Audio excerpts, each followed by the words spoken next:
اسی طریقے سے کاروبار، دکان، ٹیلر حضرات کے بارے میں ایک صاحب نے ہمیں بتایا، خوب کپڑے لے رہے ہیں اور روزہ چھوڑ رہے ہیں، تراویح چھوڑ رہے ہیں. اے طائر لاہوتی، اس رزق سے موت اچھی جس رزق سے آتی ہو پرواز میں کوتاہی. سمجھ میں آئی بات؟ آپ خوب کما رہے ہیں، روزی کی اتنی فکر ہے، رزاق کو بھول رہے ہیں، رزاق کو بھول رہے ہیں، اللہ کو بھول رہے ہیں. اور رمضان میں کھلم کھلا اگر کوئی کھائے اور اسلامی حکومت ہو تو اس کو کوڑے پڑیں گے، کوڑے، سمجھ میں، دبا کے اس کی پٹائی کی جائے گی کھلم کھلا اگر وہ روزہ نہ رکھے تو، اسلامی حکومت ہو تو. یہ مسئلہ ہے. تو میرے بھائیوں، چلو اسلامی حکومت نہیں، اللہ کی حکومت تو ہے، اور پھر مرنا بھی تو ہے. کیا جواب دیں گے اللہ تعالی کو؟ تو اس لیے مختصر سا وقت ہے، مختصر سا جو ہے ٹائم ہے، اس کی قدردانی کی جائے. من صام رمضان ایمانا واحتسابا، جو روزہ رکھے ایمان اور یقین کے ساتھ، ثواب کی امید کے ساتھ، غفر له ما تقدم من ذنبی، اس کے پچھلے گناہ اللہ تعالی معاف کر دیں گے. کتنی بڑی فضیلت کی بات، کتنی بڑی فضیلت کی بات. لیکن شرط لگا دی دو، ایمان اور یقین اور استحضار، ثواب کی امید، اللہ کا دھیان کہ میرا اللہ مجھ سے راضی ہو جائے. ہم نے کھانا پینا اس لیے چھوڑ دیا کہ اللہ راضی ہو جائے. کھانا پینا جائز ہے لیکن اللہ کا حکم ہے کہ مت کھاؤ، اتنے وقت سے اتنے وقت تک مت کھاؤ. ہم نہیں کھا رہے ہیں، اب بس اللہ پاک قبول کر لے اور مغفرت فرما دے. اللہ کی محبت کے لیے ہم یہ روزہ رکھ رہے ہیں اور ثواب کی امید ہو کہ اس پر اللہ خوش ہوگا.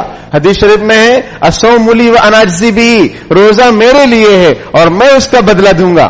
بعض روایتوں میں ہے وانا اجزا بہ، بعض محدثین نے اس کا مطلب بیان کیا کہ روزہ میرے لیے، میں اس کا بدلہ دوں گا. ایک مطلب یہ ہے، دوسرا مطلب روزہ میرے لیے ہے، میں ہی اس کا بدلہ ہوں، میں ہی اس کا بدلہ ہوں، میں بدلے میں مل جاؤں گا. جب میں مل جاؤں گا تو میری جو سلطنت ہے، جو جنتیں ہیں، سب میرے بندوں کے لیے اور بندیوں کے لیے. حدیث شریف میں بھی ہے کہ ایک دروازہ ہے جنت کا جسے ریان کہا جاتا ہے، اس سے صرف روزے دار داخل ہوں گے، اس سے صرف روزے دار داخل ہوں گے. تو میرے بھائیوں، زندگی کا کوئی پتہ آتا نہیں ہے کب بلاوا آ جائے. جو موقع اللہ پاک نے عطا فرمایا ہے، ہمت کر کے، پریشانی اگر ہو رہی ہے کاروبار کی وجہ سے، کسی اور معاملے کی وجہ سے، ہمت کر کے رکھ لیجئے. ہمت کرے تو کیا نہیں انسان کے بس میں، یہ کم ہمتی جو بے بسی معلوم ہوتی ہے. ایک دو دن مشقت ہوگی، بعد میں اچھا لگنے لگے گا، اور پھر اللہ سے ہم مانگے، اللہ سے دعا کریں، اللہ آسان فرما دے گا. تو یہاں پر جو شرط لگائی گئی ہے کہ ایمان و احتساب، ایمان کے ساتھ، ثواب کی امید کے ساتھ، یقین کے ساتھ روزہ رکھیں گے تو پھر گزشتہ گناہ معاف ہو جائیں گے. جو بھی پہلے کے گناہ ہیں اللہ تعالیٰ معاف فرما دے گا. پھر اسی کے آگے حدیث شریف میں من قام رمضان ایمانا واحتسابا، کہ جو رات میں قیام کرے رمضان کے اندر ایمان اور احتساب کے ساتھ، ثواب کی نیت کے ساتھ، استحضار کے ساتھ، حضوری کے ساتھ، خشوع خضوع کے ساتھ، غفر له ما تقدم من ذنبه، اللہ اس کے گزشتہ گناہ معاف فرما دیں گے. تو میرے بھائیوں، اس رمضان کے اندر کیا قیام کرنا ہے؟ ایک قیام تراویح ہے اور ایک قیام تہجد ہے. نبی اکرم صلی اللہ علیہ وسلم پورے سال تہجد کا اہتمام فرماتے تھے. آپ نے کچھ دن تراویح پڑھائی لیکن اتنا شوق ذوق، اتنا رش کہ پھر حضور نے ترک فرما دی کہ کہیں امت پر فرض نہ ہو جائے. پھر حضرت عمر رضی اللہ تعالیٰ عنہ کے زمانے میں حضرت عمر رضی اللہ تعالیٰ عنہ نے لوگوں کو ایک امام کے پیچھے جمع کیا اور 20 رکعت تراویح کا سلسلہ تب سے چلتا آ رہا ہے. چاروں اماموں کے نزدیک 20 رکعت تراویح سنت مؤکدہ ہے، کسی کا کوئی اختلاف نہیں. تو یہ ایک عبادت ہے. اسی طریقے سے تہجد بھی پڑھیے جتنا ہو سکے. کیوں؟ اس کی فضیلت ہے کہ گزشتہ گناہ اللہ تعالیٰ معاف فرما دیں گے، اور جو عادت بن جائے گی اس مہینے کے اندر وہ عادت پورے سال رہے گی. اور پھر تراویح کے اندر قرآن پاک کو سننا ہے، اللہ کے کلام کو سننا ہے، استحضار کے ساتھ کہ اللہ کا کلام پڑھا جا رہا ہے اور ہم سن رہے ہیں. یاد رکھیے کہ پورے رمضان تراویح پڑھنا سنت مؤکدہ ہے، 20 رکعت پورے رمضان، اور اس میں قرآن شریف ختم کرنا یہ الگ سنت ہے۔ بعض لوگوں کو یہ خیال ہوتا ہے کہ کہیں جلدی سے تراویح پڑھ لو اس کے بعد فارغ ہو جاؤ، ایسا نہیں ہے۔ بعض لوگ 4 دن یہاں 2 دن یہاں 5 دن یہاں، یہ سب خلاف سنت معاملہ ہے۔ پورے رمضان تراویح پڑھنا ہے اور ایمان اور احتساب کے ساتھ، ثواب کی بوجھ سمجھتے ہوئے نہیں کہ چلو جلدی جلدی فارغ ہو جائیں، ارے امام صاحب تو بہت ٹائم لگاتے ایسا ہے ویسا ہے۔ بھائی امام کو بھی جواب دینا ہے، حافظ صاحب حافظ قرآن کو بھی اللہ کو جواب دینا ہے، اسے پیچھے والوں کی فکر سے زیادہ آگے والا جو اللہ رب العالمین ہے اس کی زیادہ فکر ہے۔ سمجھ میں آئی بات؟ تو اس لیے جیسا سکون اطمینان کے ساتھ قرآن پڑھا جائے، سنا جائے اور ثواب کی امید کے ساتھ، تو اللہ تعالیٰ اس کے بدلے میں گزشتہ گناہ معاف فرما دیں گے۔ اس یہ نہیں کہ جلدی جلدی پڑھ لی جائے، جلدی جلدی کوئی حافظ صاحب پڑھا دیں، سب دونوں ناجائز ہے، دونوں غلط ہے، سب ثواب کے بجائے گناہ ہے۔ اور نمازوں کا اہتمام کیجئے میرے بھائیوں۔ یہ دیکھنے میں آتا ہے کہ کاروبار کے چکر میں ہم نماز نہیں پڑھ رہے ہیں، روزہ بھی نہیں رکھ رہے ہیں، کھا پی رہے ہیں، 3 لوگ 2 لوگ دکان میں ہیں لیکن روزہ نہیں رکھ رہے ہیں، تو یہ بہت بڑا جرم ہے۔ حدیث شریف میں کوئی ایک روزہ نہ رکھے اور پھر پوری زندگی اگر روزہ رکھتا رہے تو بھی اس رمضان کے ایک روزے کے برابر نہیں ہو سکتا ہے۔ تو پہلا کام اس مہینے میں جو کرنے کا ہے وہ روزہ، دوسرا کام تراویح اور تہجد، تیسرا شہر رمضان الذی انزل فیہ القرآن، یہ ایسا مہینہ ہے کہ جس میں قرآن پاک نازل کیا گیا۔ تو میرے بھائیوں، قرآن کے نزول کی ابتدا اسی مہینے سے ہوئی ہے، آپ صلی اللہ علیہ وسلم پر بھی اور لوح محفوظ سے بیت المعمور پر بھی شب قدر میں نازل ہوا ایک ساتھ، اور پھر نبی اکرم صلی اللہ علیہ وسلم پر تھوڑا تھوڑا 23 سال کے عرصے میں وہ بھی رمضان میں ہی نازل ہونا شروع ہوا۔ بلکہ مفسرین یہ فرماتے ہیں کہ جتنی بھی کتابیں نازل ہوئی ہیں، تورات، زبور، انجیل اور صحیفے حضرت ابراہیم علیہ السلام کو، حضرت داؤد علیہ اور دوسرے نبیوں کو جو صحیفے ملے ہیں وہ بھی سب رمضان المبارک میں ہی ملے ہیں۔ تو رمضان اور قرآن کے خاص جوڑ ہے۔ خود نبی اکرم صلی اللہ علیہ وسلم حضرت جبریل علیہ السلام کو اپنا دور سناتے تھے، جبریل علیہ السلام بھی نبی اکرم صلی اللہ علیہ وسلم کو اپنا دور سناتے تھے، اور پھر تراویح میں تو پڑھا ہی جا رہا ہے۔ اس لیے میرے بھائیوں، تلاوت کا اہتمام کیجئے، خالی وقتوں میں اپنی اولاد کو بھی تلاوت میں لگائیے، نہ یہ کہ آپ صبح میں فجر بعد سو جائیں اور آپ کی اولاد بائک لے کر نکل جائے اور ایکسیڈنٹ ہو اور اللہ کو پیاری ہو جائے، اللہ تعالی حفاظت فرمائے۔ لیکن نظارہ جو ہے وہ یہی ہے، آج ہم نے دیکھا اپنی آنکھوں سے۔ آج کی خبر یہ ہے کہ ایک بچہ فاسٹ ڈرائیونگ کی وجہ سے چوک پر گر پڑا۔ کون سی چوک؟ کسی چوک پر فاسٹ ڈرائیونگ کی وجہ سے۔ یہ ہماری اولاد ہیں، یہ پھول جیسے ہیں، ہم ان کی قدر کریں، ان کی زندگی کی قدر کریں۔ ان کے لیے آپ نے کتنے جتن کیے تھے، کتنی دعائیں کی تھی۔ اللہ پاک نے جب آپ کو بیٹا بیٹی کی شکل میں اولاد عطا فرمائی ہے تو اس کی مکمل تربیت بھی کیجیے۔ ارے بھائی، رمضان میں اگر وہ قرآن نہیں پڑھیں گے تو کب پڑھیں گے؟ عام دنوں میں آپ یہ کہتے ہیں اسکول ہے، ٹیوشن ہے، ایگزام ہے، کھانے پینے کے لیے یہ سب چیزیں رکاوٹ نہیں ہے، لیکن قرآن کے لیے، نماز کے لیے، دینی تعلیم کے لیے یہ سب چیزیں رکاوٹیں ہم نے بنا رکھی ہیں۔ اللہ سے توبہ کیجیے اور رمضان میں خود بھی تلاوت کا اہتمام کیجیے اور ان بچوں اور بچیوں کو بھی تلاوت پر لگائیے زبردستی۔ آپ کی اولاد ہے، آپ سے پوچھو گی، اور کچھ 19-20 اگر ہو گیا، خوب فاسٹ ڈرائیونگ کر رہے ہیں اور صبح میں اگر کہیں کچھ حادثہ ہو گیا تو اس کے ذمہ دار کون ہیں؟ آپ ہیں۔ کیوں آپ نے نظر نہیں رکھی؟ اور پھر فاسٹ ڈرائیونگ کرتے ہیں، شور بھی مچاتے ہیں، اس سے برادران وطن کو بھی تکلیف ہوتی۔ ہم نے روزہ رکھ کر کوئی احسان نہیں کیا ہے، اللہ کا کرم ہے، اس کی توفیق ہے کہ ہم روزہ رکھ رہے ہیں، تو خدا کے واسطے کسی کو تکلیف نہ دیں۔ برادران وطن کے ایسے پروگرام ہوتے جس میں وہ شور مچانے تو بھائی، ان کے لیے دنیا ہے، آپ کے لیے آخرت ہے، اور آپ کے لیے اصول ضابطے ہیں، اخلاق ہیں۔ ان کے پاس نہیں ہے تو نہیں ہے، آپ کے پاس تو ہے۔ روشن تعلیمات آپ کے پاس ہیں، آپ کیوں عمل نہیں کرتے؟ تو اپنے بچوں پر نظر رکھیے، صبح میں تلاوت پر ان کو لگائیے، بچیوں کو بھی نہیں آتا پڑھائیے سکھائیے، کب سیکھیں گے؟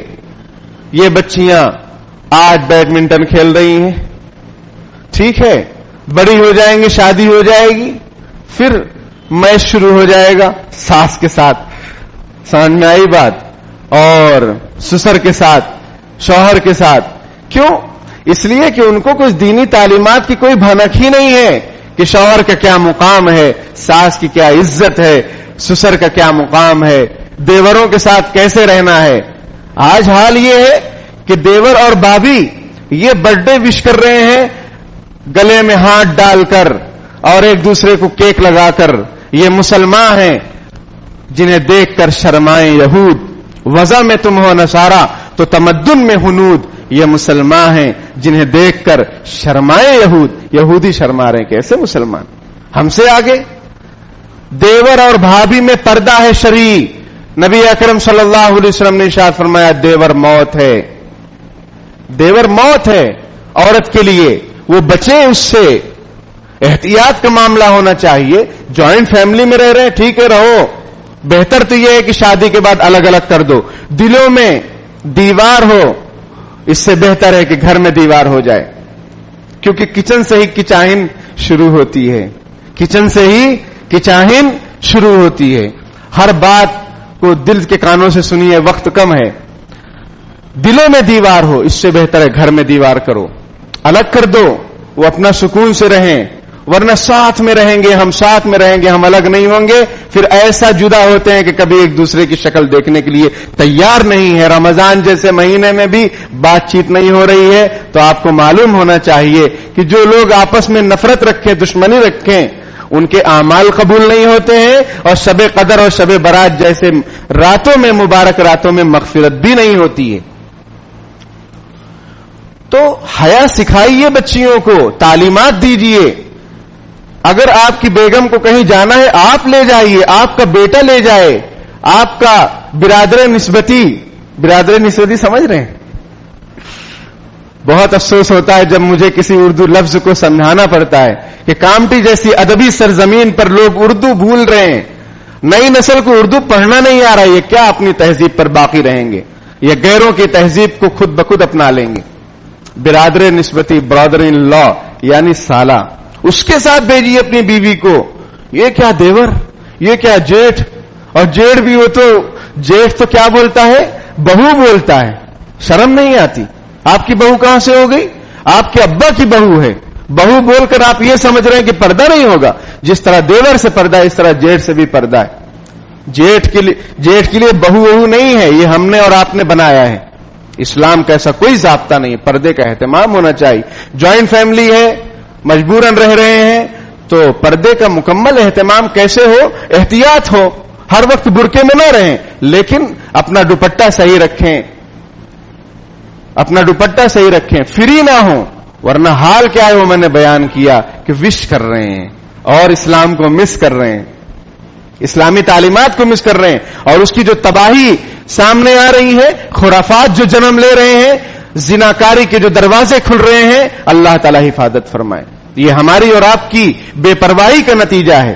تو اپنی بچیوں کو تعلیم دیجیے. یہ نہیں کہ وہ رمضان میں آرام سے گھوم رہی ہیں، اسکوٹی سیکھ رہی ہیں، موپیڈ سیکھ رہی ہیں.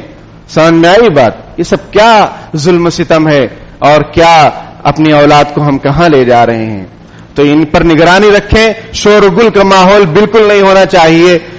پولیس تھانے کی طرف سے بھی یہ ہدایت آئی ہے کہ برادران وطن کے کچھ تہوار ہیں، اس میں مسلمان اپنی شانتی بنائے رکھیں. اللہ تعالیٰ کا شکر ہے کہ مسلمان تو ہمیشہ شانتی بنائے رکھتا ہے. ہم ان سے عرض کریں گے کہ آپ ان کو سمجھائیے کہ وہ شانتی بنائے رکھیں. وہ ہماری مسجدوں کے سامنے آ کر زور زور سے جو ہے ہمیں بھڑکاتے ہیں، تو ظاہر سی بات ہے انسان ہے، جذبات بھی ہے، تو ان کو آپ سمجھائیے. ہم ان سے بھی عرض کریں گے، لیکن آپ سے بھی عرض کریں گے کہ ہماری طرف سے کوئی پہل نہ ہو، ہماری طرف سے کوئی ان کو جواب نہ دیا جائے. وہ جو کر رہے ہیں کرنے دیا جائے. بہت زیادہ اگر معاملہ ہو تو پولیس تھانے میں انکوائری کی جائے، اور یعنی ان کو ان کی بات پہنچائی جائے وہاں تک، اور ان کی جو شرارتیں ہیں وہ ان تک باخبر کی جائے کہ آپ ان کو دیکھیے، ہم اگر کچھ عرض کریں گے تو شکایت ہوگی۔ تو بہرحال یہ عظیم الشان مہینہ اللہ پاک نے ہمیں اور آپ کو عطا فرمایا ہے، نہ جانے آخری ہو، اس لیے اسی قدردانی کرنی چاہیے۔ ایمان و احتساب کے ساتھ روزہ رکھیے، تراویح پڑھیے، تہجد پڑھیے، قرآن کی تلاوت کیجیے، صدقہ خیرات اور زکوٰۃ کا انشاءاللہ آئندہ ہفتے بیان کریں گے۔ اللہ پاک کہنے سننے سے زیادہ عمل کی توفیق عطا فرمائے، آمین۔ وآخر دعوانا الحمدللہ رب العالمین۔ بسم اللہ الرحمن الرحیم، اللهم صل علی سیدنا محمد وعلی آل سیدنا مولانا محمد وبارک وسلم۔ ربنا آتنا فی الدنیا حسنۃ وفی الآخرۃ حسنۃ وقنا عذاب النار۔ رب اغفر وارحم وانت خیر الراحمین، رب ارحمهما كما ربیانی صغیرا۔ ربنا اغفر لی ولوالدی وللمؤمنین یوم یقوم الحساب۔ اللهم حاسبنا حسابا یسیرا، رب اغفر وارحم وانت خیر الراحمین۔ پیارے اللہ، ہم ظاہر میں آپ کے بندے، حقیقت میں نہایت گندے ہیں۔ پیارے اللہ، ہمارے دلوں کی گندگی کو دور فرما دیجئے، ہمیں بندگی کا سلیقہ عطا فرما دیجئے، شرمندگی والے کاموں سے ہماری حفاظت فرما دیجئے۔ پیارے اللہ، آپ کا بے انتہا فضل و کرم احسان ہے کہ آپ نے ہمیں عظیم الشان بابرکت مہینہ عطا فرمایا ہے، ہماری مغفرت کے لیے، ہمیں تقوی حاصل ہو جائے اس لیے۔ پیارے اللہ، اس مہینے کی جو برکات ہیں ہمیں اور پوری امت مسلمہ کو اپنے فضل و کرم سے عطا فرما دیجئے، ہمیں ویسا بنا دیجئے، ہمیں مستحق بنا دیجئے۔ پیارے اللہ، اگر ہم نالائق ہیں تو آپ ہمیں لائق بنا دیجئے، نا اہل کو اہل بنانا بھی آپ ہی کا کام ہے۔ پیارے اللہ، رمضان کی جو برکتیں ہیں، رحمتیں ہیں، اور اس میں جو جہنم سے آزادی ملتی ہے، پیارے اللہ ہم سب کو نصیب فرما دیجئے۔ ہمارے بہت سارے عزیز و اقارب اس سال موجود نہیں ہیں، دنیا سے جا چکے ہیں۔ پیارے اللہ، ہمارے مرحومین کی مغفرت فرما دیجئے، ان کے درجات کو بلند فرما دیجئے، ان کی قبروں کو نور سے منور فرما دیجئے، جنت کا باغیچہ بنا دیجئے، آخرت کے سارے مراحل آسان فرما دیجئے۔ پیارے اللہ، ہمیں آپ نے اپنی عبادت کے لیے پیدا کیا ہے، اس دھیان کو ہمارے دل و دماغ میں جما دیجئے، اس تصور کو، اس یقین کو ہمارے دل میں پیوست فرما دیجئے۔ پیارے اللہ، مقصد زندگی کو سمجھ کر زندگی گزارنے کی توفیق عطا فرما دیجئے۔